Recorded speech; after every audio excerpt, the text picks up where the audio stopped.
Hello friends, my name is Kajal और आप सभी का स्वागत है मेरे चैनल पर। और आज की इस वीडियो में हम डिस्कस करने वाले हैं यूपीडीएलएड सेकंड सेमेस्टर सब्जेक्ट हिंदी। ठीक है, और इसके पहले हमने चैप्टर 1 और चैप्टर 2 डिस्कस कर लिए हैं और आज की इस वीडियो में हम चैप्टर 3 डिस्कस करेंगे, जिसका नाम है गद्य एवं पद्य के अंशों के शुद्ध उच्चारण, लय एवं उतार चढ़ाव के साथ पढ़ना और बोलना। अगर आपने प्रीवियस वीडियोस नहीं देखे हैं तो आप सभी को कमेंट्स बॉक्स में प्लेलिस्ट का लिंक मिल जाएगा या फिर डिस्क्रिप्शन बॉक्स में आप वहां से जाकर देख सकते हो। चलिए फ्रेंड्स, शुरू करते हैं। वीडियो को लाइक कर दीजिए और अपने फ्रेंड्स मित्र को शेयर कर दीजिए। तो सबसे पहला जो आपका प्रश्न है कि गद्य शिक्षण के सामान्य उद्देश्यों का वर्णन कीजिए, और ये बीटीसी 2016 का पूछा हुआ प्रश्न है। यानी जो आपका गद्य शिक्षण होता है उसके क्या सामान्य उद्देश्य होते हैं, चलिए इसके बारे में जानते हैं। तो जो इसके सामान्य उद्देश्य होते हैं, पहला देखिए, छात्रों के शब्द भंडार की वृद्धि करना। दूसरा, छात्रों को मुहावरों, लोकोक्तियों, समासिक पदों आदि की जानकारी देना। तीसरा, कि छात्रों को व्याकरण के नियमों की जानकारी कराना। चौथा, कि छात्रों की स्मरण शक्ति का विकास करना, छात्रों की कल्पना शक्ति का विकास करना, छात्रों में गद्य साहित्य के प्रति रुचि जागृत करना और छात्रों को शुद्ध वाचन की शिक्षा देना, छात्रों में अभिव्यक्ति की क्षमता उत्पन्न करना, और उसके बाद है कि छात्रों में मौलिक कल्पना तथा लेखन की शक्ति का विकास करना और छात्रों की सृजन शक्ति का विकास करना। तो ये फ्रेंड्स, ये 10 उद्देश्य हो गए। ठीक है, और बहुत इजी है, आप इसको बहुत ही आसानी के साथ याद कर सकते हो। गद्य शिक्षण के सामान्य उद्देश्य क्या है। ठीक है, अगला जो आपका प्रश्न है कि गद्य तथा पद्य में क्या अंतर है।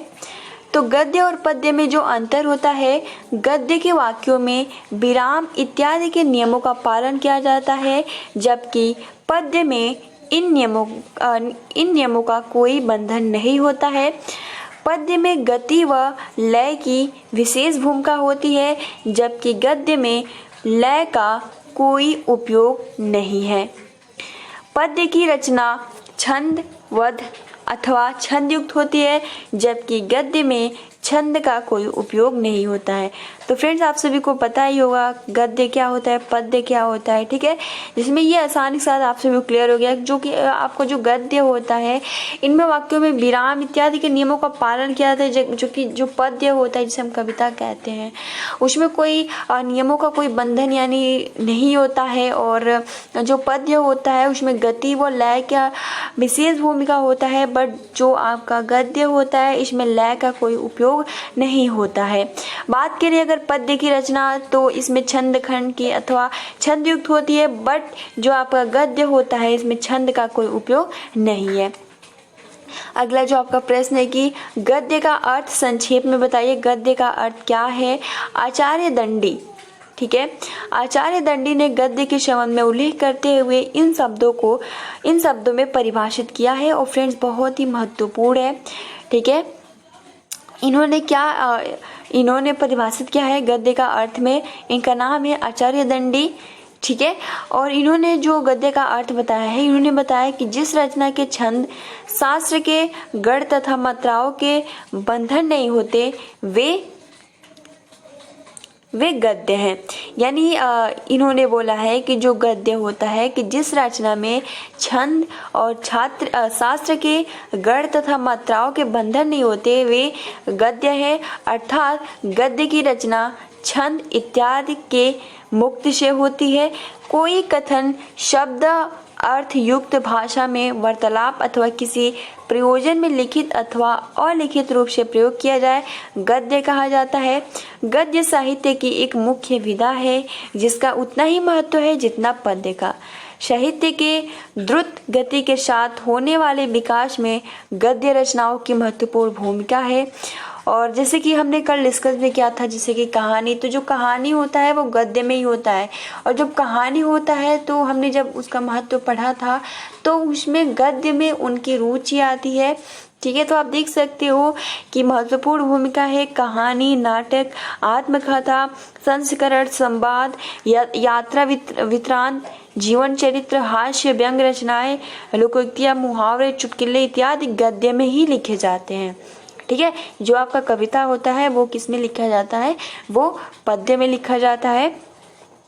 और समस्त विषय जो कि आपका गणित, विज्ञान, इतिहास, भूगोल, अर्थशास्त्र, नागरिक शास्त्र, शिक्षा शास्त्र, मनोविज्ञान, अभी हम हिंदी बोले तो ये भी क्या है, गद्य में ही है। तो जितने भी सब्जेक्ट होते हैं वो उनका लेखन क्या होता है, गद्य में ही होता है। ठीक है, तो ये जो स्टेटमेंट दिया है बहुत ही महत्वपूर्ण था शुरू वाला, कि जिस रचना में छंद और शास्त्र के गढ़ तथा मात्राओं के बंधन नहीं होते हैं वे गद्य है। अर्थात आप कह सकते हो कि गद्य की रचना छंद इत्यादि के, क्योंकि इसमें छंद नहीं होता है, और ये किसके अनुसार, तो आचार्य दंडी के अनुसार। अगला जो आपका प्रश्न है कि सूक्ष्म गद्य पाठ के उद्देश्य बताइए। तो सूक्ष्म गद्य का पाठ करते समय विद्यार्थियों से यह अपेक्षा की जाती है कि वे गद्य के अक्षरों व शब्दों का शुद्ध उच्चारण करें। हिंदी भाषा में व तथा ब, श तथा स, य तथा द्य, अर्धस्वर इत्यादि के उच्च उच्चारण करने के लिए अध्यापक को विद्यार्थियों को समझाने का परिश्रम करना पड़ता है, और शब्दों, मुहावरों, लोकोक्तियों, सूक्तियों, वाक्यांशों, वाक्यों के कठिन शब्दों का उच्चारण सहित अर्थ ज्ञान गद्य के अच्छे पाठ के लिए आवश्यक है। इस प्रकार सूक्ष्म पाठ द्वारा निम्नलिखित उद्देश्यों की प्राप्ति हो सकती है। पहला ये कि विद्यार्थियों को वाक्यों की रचना में व्याकरण का ज्ञान पूर्ण उपयोग, विद्यार्थियों को शब्द ज्ञान कोश में वृद्धि, मुहावरे, लोकोक्तियां, सूक्तियों इत्यादि का ज्ञान हो जाता है, और विद्यार्थियों में कल्पना शक्ति का भी विकास होता है। ठीक है, तो ये भी क्वेश्चन इजी है। अगला जो आपका प्रश्न है कि द्रुत पाठ के उद्देश्य बताइए। तो द्रुत पाठ के जो उद्देश्य यानी द्रुत पाठ का जो अर्थ है शीघ्रता से पढ़ना, ऐसा समय की बचत के लिए किया जाता है। ठीक है, विद्वान इस बारे में एक मत नहीं है, इसके बारे में एक मत नहीं है। कुछ विद्वान मौन वाचन को उपयुक्त मानते हैं, तो कुछ आदर्श वाचन के पक्षधर हैं। आदर्श वाचन द्वारा प्रस्तुतीकरण के लिए इसके उपयोगी है, यानी विद्यार्थी अध्यापक के आदर्श वाचन द्वारा उच्चारण आसानी से सीख लेता है, और उच्चारण करते समय उचित विराम, यति, गति तथा प्रत्यय इत्यादि का उपयोग करने से आदर्श वाचन का उद्देश्य प्राप्त हो जाता है। और आदर्श वाचन कराते समय अध्यापक को पूरी सावधानी बरतनी चाहिए, ताकि श, ब और स, और देखिए फिर ब तथा व, य तथा द, ढ, ड, उसके बाद देखिए ड, उसके बाद आपका फिर से यहाँ पे अंग, ठीक है, और ड का सही उपयोग किया जाता है, और विराम चिन्हों का सही उपयोग होना चाहिए, और पाठन में गति के उतार चढ़ाव का पूरा ध्यान रखा जाना चाहिए, और पाठ करते समय किस अक्षर व शब्द पर कम जोर देना है, किस पर अधिक जोर देना है, इसका भी पूरा ध्यान रखा जाना चाहिए।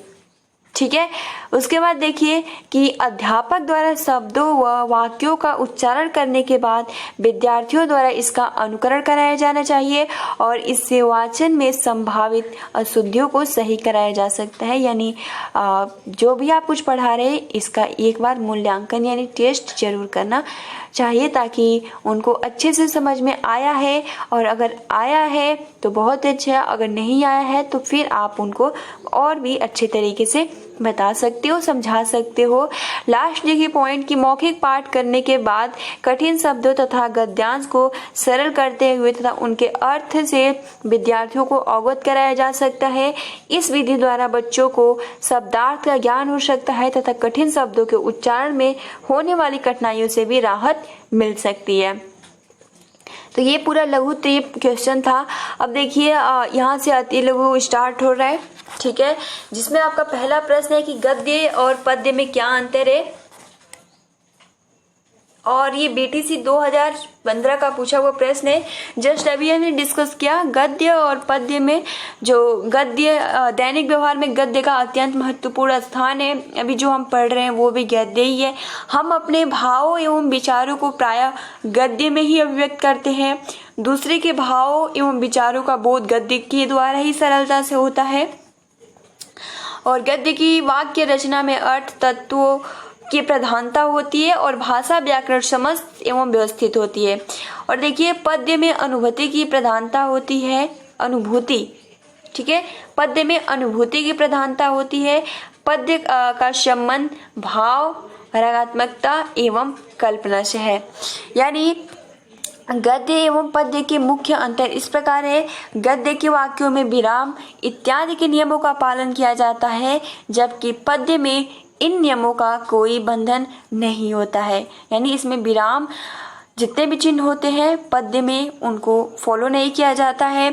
सेकेंड कि पद्य में गति एवं लय का विशेष भूमिका होती है, जबकि गद्य में लय की कोई भूमिका नहीं है। जैसे कि मैं अभी पढ़ रही हूँ तो इसमें जरूरी नहीं है कि आप लय देंगे तभी आप पढ़ेंगे, बट जब आपका पद्य होता है तो उसमें एक उचित उतार चढ़ाव की आवश्यकता होती है। तो दूसरा डिफरेंट ये हो गया। तीसरा डिफरेंट कि पद्य की रचना छंदबद्ध अथवा छंद युक्त होती है, और बट जो आपका गद्य होता है इसमें छंद का कोई उपयोग नहीं है। ठीक है, तो ये भी प्रश्न क्लियर हो गया होगा। अब देखिए गद्य का सिंपल अर्थ बताइए। तो गद्य का अर्थ जो होता है जिस रचना में छंद, शास्त्र के गढ़ तथा मात्राओं के बंधन नहीं होते वे गद्य है। तो फ्रेंड्स देखिए ये स्टेटमेंट है, ठीक है। जस्ट अभी हमने डिस्कस किया था कि जो स्टेटमेंट है जिनका नाम है, देखिए फ्रेंड्स मैंने बोला था क्योंकि जो महत्वपूर्ण है वो क्वेश्चन पूछ लिए जाते हैं।